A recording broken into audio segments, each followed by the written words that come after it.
Well, hey, good day to you. This is Todd. I am a regular Jude walking in the Word.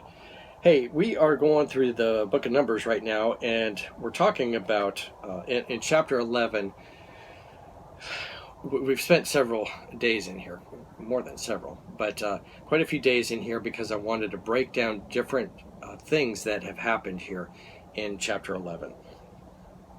Today I want to read from chapter 11, verses 16 to 30. And in verses 16 to 30, there's a short story that takes place. And what is happening here is, let me read the story, and then you can find out. So this is Numbers chapter 11, and we're going to be starting at verse 16 to 30. The past 2 days, we've talked about what happened before this and what happened after it. This is what happens right in the middle. And this is right when, Moses had complained about, like, why is this burden upon me? Why, Lord, is this burden on me? I don't want this burden. Well, this is what the Lord does. So this is verses 16 to 30. It says this.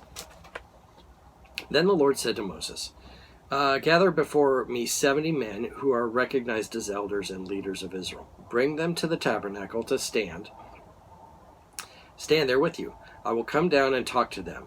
I will take some of the spirit that is upon you, and I will put the spirit upon them also. They will bear the burden of the people along with you, so that you will not have to carry it alone. Okay, the spirit was upon Moses. Okay, let's say there's 100% spirit upon Moses. It wasn't going to be 100% and then 100% for all these guys of that same spirit. It was going to be 50% and then 5% for each of these guys, or whatever. That's not the exact percentage, but that same spirit was now spread out amongst those guys. All right. And this is verse 18. And say to the people, purify yourselves, for tomorrow you will have meat to eat. You were whining, and the Lord heard what you cried. Oh, for some meat. We were better off in Egypt. Now the Lord will give you meat, and you will have it to eat. And it won't be for just a day or two. It will be for 5 or 10 or even 20. You will eat it for a whole month until you gag and are sick of it. For you have rejected the Lord who is among you, and you have whined to him, saying, why did we ever leave Egypt? Okay, I'm reading from the New Living Translation, and paraphrase. And when it says that, it's using the term whined. We say that today. Quit whining. We tell the kids that, quit whining about that stuff. And that's what the Lord is saying here. All right. And so these people had quail to eat. I didn't talk about that in the past 2 days. You just saw they were whining about the food, and then God provided all this quail for them, and they were eating quail for a month. Okay, well, you'd be so sick of quail after that. That'd be terrible. All right, let's read verse 21. But Moses responded to the Lord, there are 600,000 foot soldiers here with me, and yet you say, I will give them meat for a whole month? Even if we had butchered all the flocks and herds, would that satisfy them? Even if we caught all the fish of the sea, would they be enough? Then the Lord said to Moses, has my arm lost its power? Now you will see whether or not my word comes true. So Moses went out and reported the Lord's words to the people. He gathered the 70 elders and stationed them around the tabernacle. And the Lord came down in the cloud and spoke to Moses. Then he gave the 70 elders the same spirit that was upon Moses. And when the spirit rested upon them, they prophesied. But this never happened again. 2 men, Eliad and Medad, had stayed behind in the camp. They were listed among the elders, but they had not gone out to the tabernacle. Yet the spirit rested upon them as well. So they prophesied there in the camp. A young man ran and reported to Moses, Eldad and Medad are prophesying in the camp. Joshua, son of Nun, who had been Moses' assistant since his youth, protested, Moses, my master, make them stop. But Moses replied, are you jealous for my sake? I wish that all the Lord's people were prophets, and that the Lord would put his spirit upon them all. Then Moses returned to the camp with the elders of Israel. All right.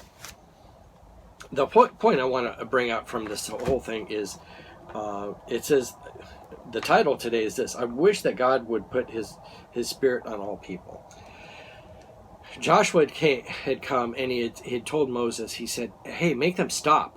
And Moses like, no, I'm not making them stop. I wish that everyone would take part in the ministry. And so what is happening here is now these 70 guys are taking part in the ministry. They're all prophesying just like what Moses had been doing. So now this ministry is spread out, and you have not just Moses, but you got 70 other guys also doing this. And Moses is like, I wish everyone would be involved in ministry here with us. And it should be the same way today. We should be happy when other people are involved in ministry. So if let's say that I'm leading a small group, okay? And I come along and am leading this small group, and there's other people that start coming to that small group, and they're just as capable of leaders as I am. And the Holy Spirit is upon those same guys. Let's say there's two guys that Billy and Bobby. Okay, I'll use those two guys. Billy and Bobby come, and the Holy Spirit is upon those guys. They're gifted teachers, and the Lord has empowered them to teach. But I've been teaching this small group for like 5 years. And a lot of times we get in that situation and we're like, but I'm the leader. I've been the leader for 5 years. And, God's called me the leader. And if you don't like it, well, bug off. No, what I should be doing is like, wow, these guys are leaders. And then share that responsibility with them. Maybe mentor them a bit. And they might not need mentoring, but they might. There's a lot of times we do need to mentor them. Bring them along, bring them up in that ministry, and then, let them lead that group. And then it's time for you to move on and find some other group to lead someplace else. Share that ministry so that others can be it. You should not be one that's like, oh, this is all about me and it's just me doing this. That ministry should be shared as much as possible. A good minister, you're going to find this out, a good minister should be raising up other people to take their place. You should be working yourself out of a job. Okay, if you're doing the same thing, ministering to people, and which is good to always be ministering to people, but you should be raising up other people to take your place. You should be working yourself out of a job. Okay, it's different than the world. The world, let's say you're the manager at Wendy's, fast food place.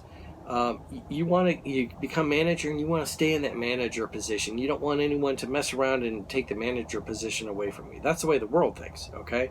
However, if I'm a Christian and I'm a manager at Wendy's and the Wendy's is sharing the gospel with everybody, I become a manager of that place. But then I, start a program where I'm training managers so I can take my place and I can go out and start other Wendy's restaurants and share the gospel there. So you need to be encouraging others around you to be in the ministry too. It's not all about you, but it's about sharing that ministry responsibility. All right. Hey, thanks for watching. I'm a regular dude walking in the Word, and I look forward to seeing you tomorrow as we continue our journey through the book of Numbers. Lord's blessing. I'll see you then.